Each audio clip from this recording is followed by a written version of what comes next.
Мәриям Жагур деген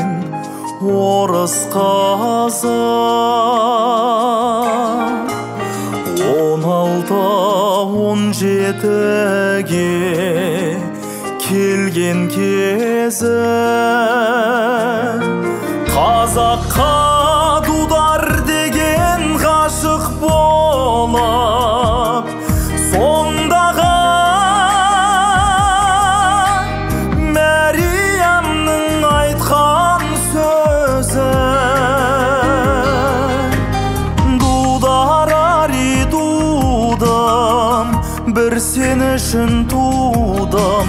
шіркін-ай дудар-ари дудым ай дудар-ари дудым